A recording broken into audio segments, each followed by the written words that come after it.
Today it's our second day in Africa, and I'm glad we have an opportunity to break the road journey and have insights into local humanitarian organizations.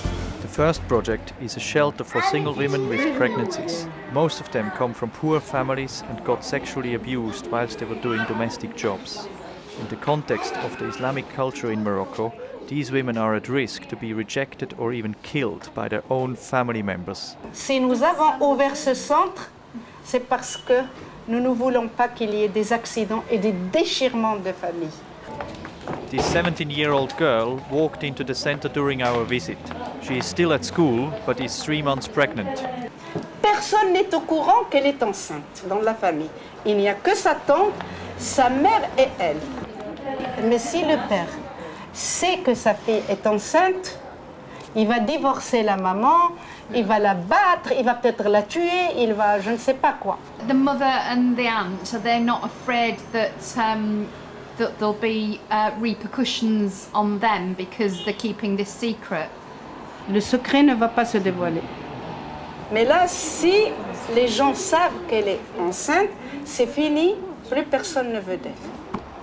What success rate do you have? How many will abandon the children or go into prostitution or... Nous confions ces filles à des familles âgées qui vivent seules et qui ont besoin de quelqu'un pour s'occuper d'eux.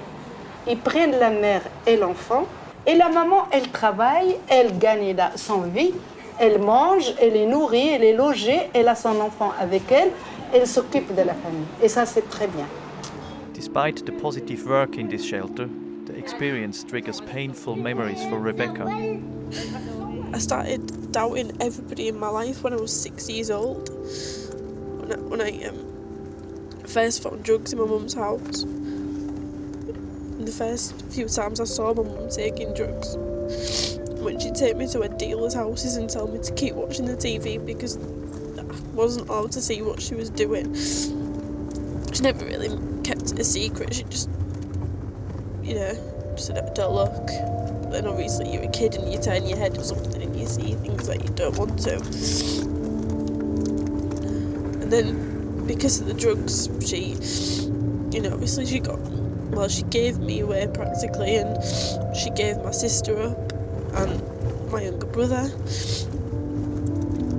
And then I found out that my little brother had died, and it's like, well,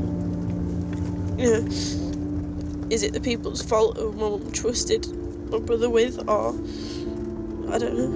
What happened to your younger brother? It was a car accident. I never know how to react to tears, and we have to move on to visit the second project. It's called Baiti, which means home. It's a shelter for street children. All of the kids who are here are kids who has been living in the streets or working in the streets. So they've come from a situation where they've been economically exploited, or maybe there's physical violence, or there might be sexual violence, or something like that.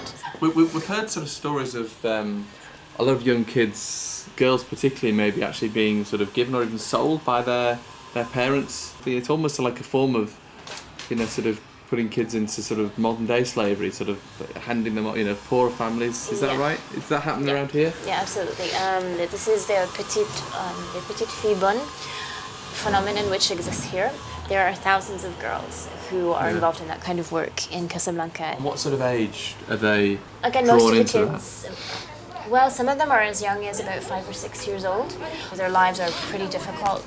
They can start working at 6 o'clock in the morning and they work straight until 11, 12 o'clock at night. And they'll know nothing else other than that. I mean, from 5, so they haven't had a childhood. When the project started, was it a local initiative? It's completely Moroccan initiative. I'm the only foreigner at Baiti at the moment. Our founder and current president is a woman named Dr. Najat Majid. She's a very incredible Moroccan woman, and she's received a lot of international and national recognition for what she's done. The whole Freedom Trail team is also very impressed.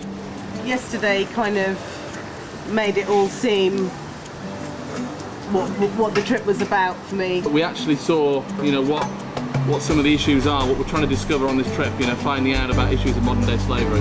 Not just the best day of this trip, but one of the best days I've ever had. It was absolutely amazing.